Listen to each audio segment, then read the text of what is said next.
বুঝতেছে? হুম। দর্শনকারী সর্বোচ্চ শাস্তি হইতেছে আমাদের বাংলাদেশে মৃত্যুদণ্ড। যেই দর্শন করবো এরই মৃত্যুদণ্ড হইব। এ বিটা বিটা কইয়া হে মা কান্দে, বিটা কইয়া, বুঝছেন? এই বেটা করছে লোক দর্শন।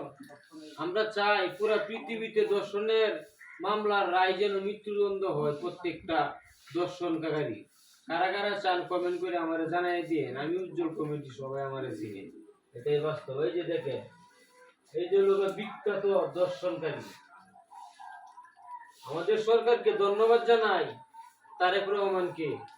নতুন আইনটা পাস করছে, আরো সরকার ছিল তারা কিন্তু করতে পারে নাই। উনাকে অনেক অনেক ধন্যবাদ জানাই।